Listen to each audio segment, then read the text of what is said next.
buenos días a toda la gente que nos sigue a través de Radio Éxito Bolivia por Facebook. Muchas gracias, muy buenos días a todos los amigos de la prensa. Sobre el caso de les hemos pedido venir a esta conferencia para informar desde el Ministerio de Justicia las acciones y las diligencias que hemos realizado como Ministerio de Justicia a través del Viceministerio de Transparencia sobre la denuncia de los 170 respiradores de procedencia española. En primera instancia, quiero informarles que el día 4 de mayo nosotros pusimos en conocimiento del Ministerio de Salud que el personal de transparencia iba a participar dentro de los procesos de contratación de manera que se pueda fiscalizar cómo se llevaban adelante los procesos de fiscalización. Entre el 8 y 11 de mayo se hace este proceso de contratación de manera muy rápida. El 15 de mayo nosotros recibimos en un formulario que tenemos dentro del Viceministerio de Transparencia una denuncia de manera anónima en la cual se establece ya una investigación sobre este proceso de contratación. El mismo 15 le solicita la doctora Murillo, que es parte del equipo de transparencia, al director de la ISEM la documentación del proceso de contratación. En este primer momento el director de la ISEM y su equipo niegan el acceso a la información al equipo de transparencia. Esto era el viernes 15. El lunes 18 presentamos una nota haciendo una representación de por qué no se nos estaba queriendo dar la documentación para hacer un análisis correspondiente. El día martes, ustedes como ya conocen, se hace una denuncia sobre el precio de los respiradores a través de los medios de comunicación y en base a la denuncia que nosotros teníamos, empezamos a hacer acciones en coordinación con el Ministerio de Gobierno. Es por eso que en una acción directa, en base a esta denuncia y en conocimiento del Ministerio Público, se aprehende al señor Fernando Valenzuela, quien declara. Luego de declarar y por los elementos que da su declaración, se aprehende al señor Giovanni Pacheco, director ejecutivo de la ISEN hasta ese momento. Y posteriormente, en base a estas declaraciones, se también aprehende a dos funcionarios de la ISEM que por el fortalecimiento son pagados por el BIP. En las declaraciones de estas otras dos personas también se establecen elementos que abren más aún la investigación y aclaran mucho más la investigación. Y por estas declaraciones el Ministerio Público ordena la aprehensión del exministro Marcelo Navajas.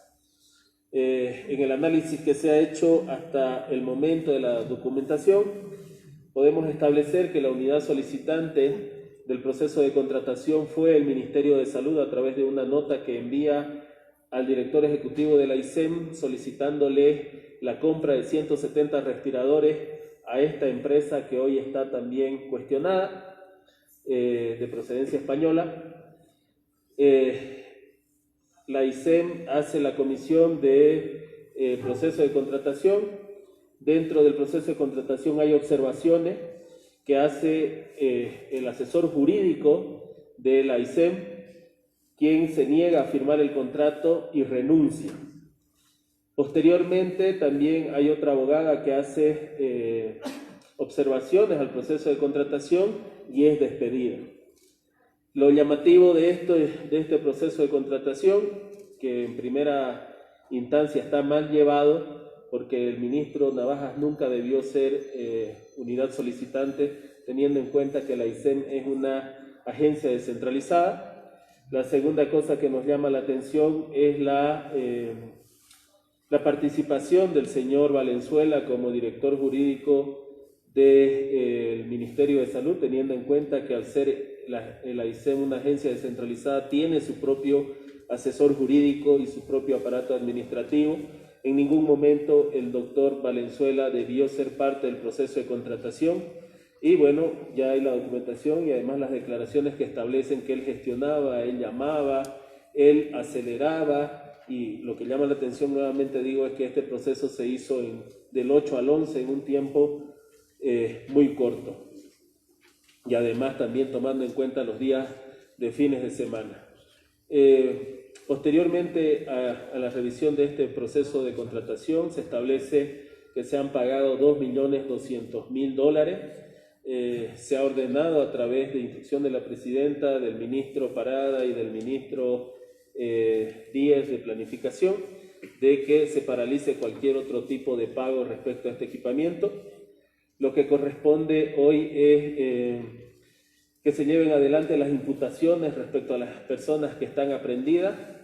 Hemos solicitado como Ministerio de Justicia y que hemos comenzado esta investigación, la detención preventiva de todos los aprehendidos, teniendo en cuenta los riesgos de obstaculización y peligro de fuga que pueda haber. Estamos esperando que el Ministerio Público en las próximas horas presente las imputaciones.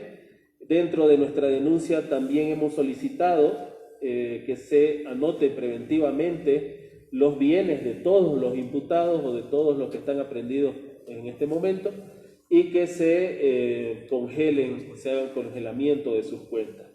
Por otro lado, también vamos a requerir a través del Ministerio Público y en cooperación con el Ministerio Público Español que se realice un cuestionario de preguntas a la empresa que ha proveído estos equipamientos, que se nos establezca cuál es la situación legal de esta empresa en España, y en su caso también vamos a iniciar un proceso en contra de esta empresa, solicitando obviamente una conciliación de cuentas respecto al precio referencial del equipamiento, con lo que se ha pagado, y respecto a lo que falta entregarse para que este equipamiento no quede obsoleto. En todo caso, solicitamos y exhortamos tanto al Ministerio Público como al órgano judicial que este proceso se haga lo más rápido posible. No podemos nosotros seguir siendo parte de los 14 años que han culminado, en los cuales los procesos no tenían sentencia. Nosotros queremos que este proceso tenga una sentencia, que se encuentren los responsables. No vamos a esconder la basura debajo de la alfombra, la basura la vamos a barrer y la vamos a botar.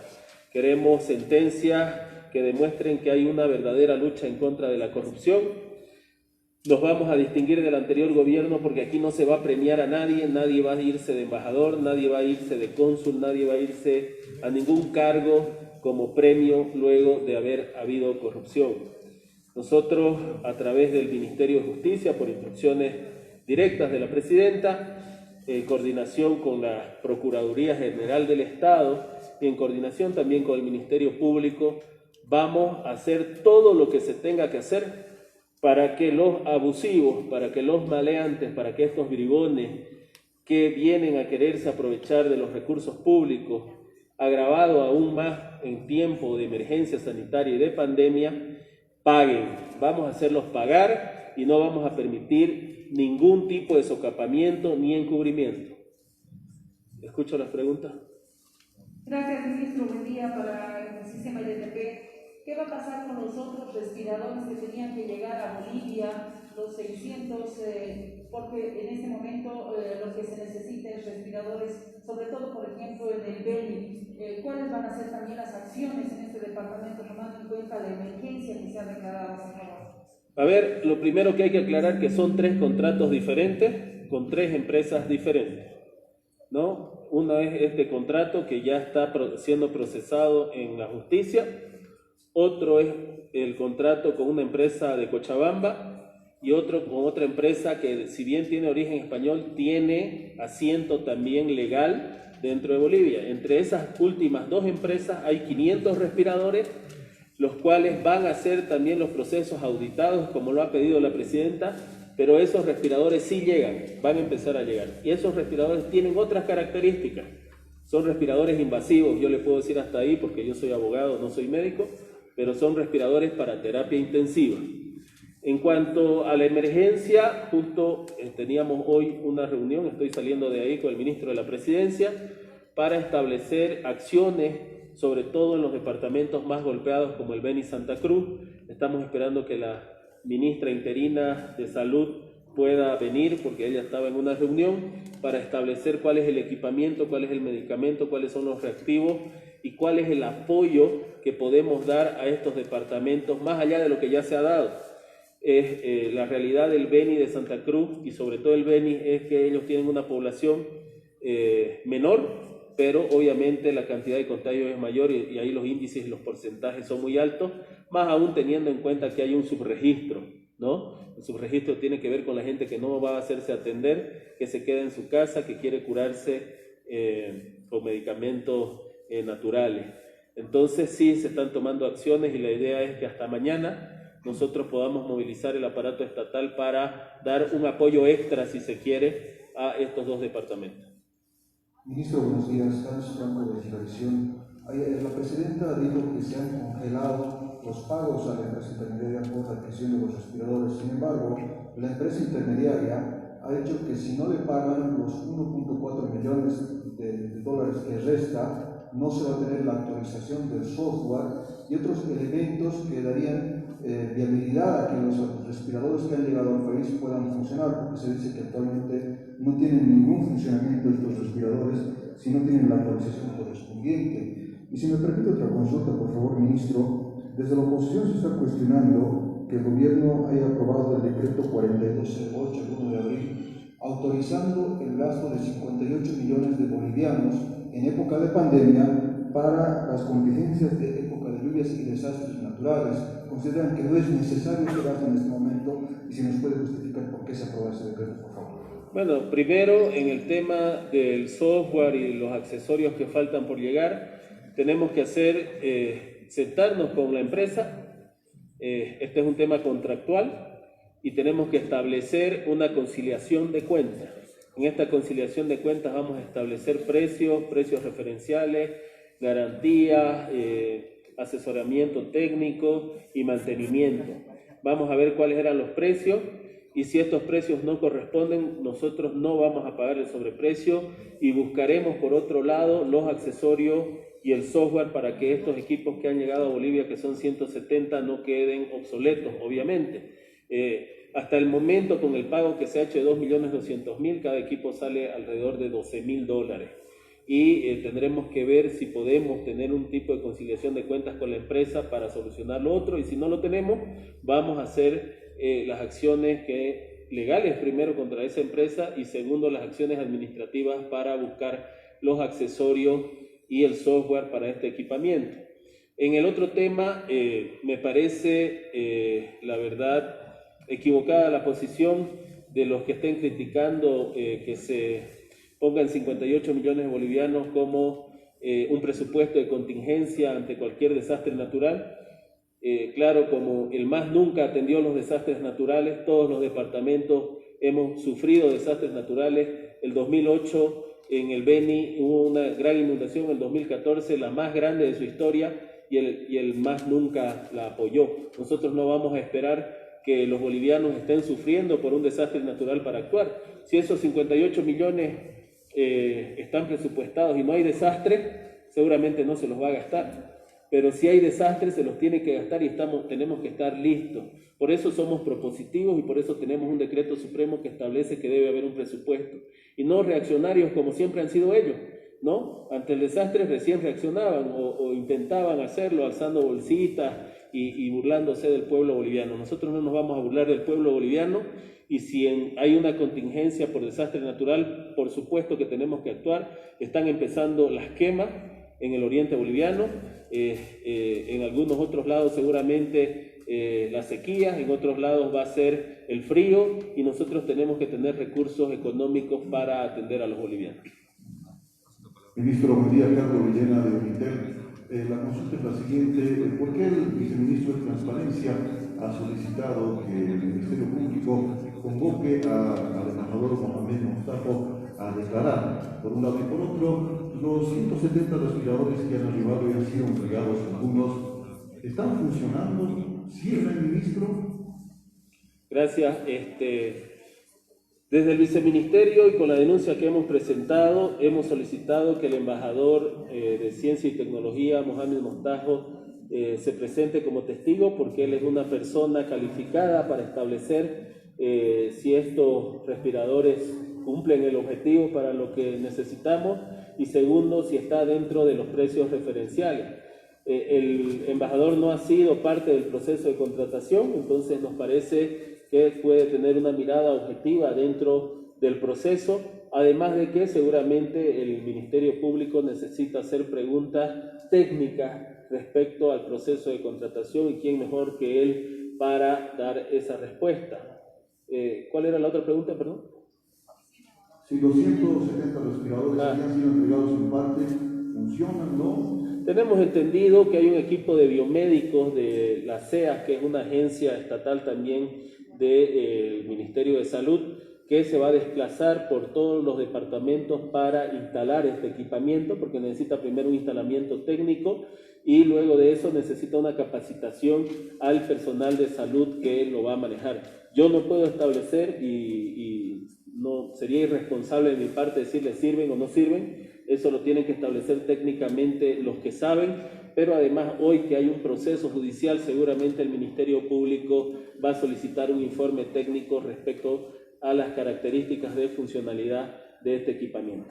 Ministro, buenos días, José Luis Torre. Si me permite, por favor, en el tema de los dos funcionarios que ya han advertido que esta compra era irregular, ¿quiénes son, ministro, y si se van a convertir en testigos claves para este proceso? Sí, nosotros como Ministerio de Justicia los hemos propuesto, y en esta primera etapa ya han declarado, ellos como testigos han declarado. Yo no les puedo dar los nombres de ellos, pero sí les puedo decir que ellos han establecido en una primera instancia en esta investigación preliminar que hay responsabilidades, porque la parte técnica de un proceso de contratación es la que te establece si se puede, no se puede, qué cosas están bien, qué cosas están mal, cuáles son ilegales y cuáles legales. Y si el abogado en determinado momento se rehusó a firmar este contrato, y si la otra abogada hizo observaciones al proceso de contratación, lo que mínimamente se debió haber hecho es frenar el proceso de contratación, revisar el proceso de contratación y, si correspondía, anular el proceso de contratación. Lo que llama la atención es que, a pesar de estas observaciones, siguieron con el proceso de contratación, firmaron el contrato, pagaron y se enviaron los respiradores. Ministro, perdón, por favor. Roberto Mendoza de Cristo TV, buenos días. ¿Qué pasa con otros casos, ministro, YPF y Entel? ¿Cómo se están manejando estos procesos? ¿Qué nos podría decir? ¿Qué es lo actual en estos dos también hechos de corrupción que se han registrado? Bueno, los procesos abiertos antes de la cuarentena, ustedes saben que están paralizados por la misma cuarentena, los plazos procesales están paralizados. En los procesos que se han abierto en la cuarentena, como el YPFB, se han tomado las acciones legales correspondientes en solicitud de documentación que se ha revisado. El Ministerio Público seguramente va a emitir sus imputaciones dentro de muy poco. Yo he estado coordinando y preguntando sobre cómo avanza esto. Además, también se han solicitado algunas medidas preventivas para resguardar los recursos públicos del Estado en el tema de YPFB, y además de recuperar estos recursos, garantizar la presencia de las personas que están siendo investigadas. En el tema de Entel hay una investigación también en el Ministerio Público, que desgraciadamente esto es antes de la cuarentena, por eso es que se ha paralizado los procesos, como en todos los procesos anteriores a la cuarentena están paralizados. Seguramente desde el día lunes, dependiendo si va a haber ya la cuarentena dinámica y algunas cosas se van a ir abriendo, los procesos van a ir avanzando, porque estamos ya a puertas de imputaciones en los procesos de fraude, por ejemplo. Estamos a puertas de imputaciones en los procesos estos de Entel y otros, que seguramente si el lunes empieza, nosotros hasta la otra semana ya tendríamos esas imputaciones, en los cuales el Ministerio de Justicia también está coadyuvando y es parte. Muchas gracias. Ministro de Justicia.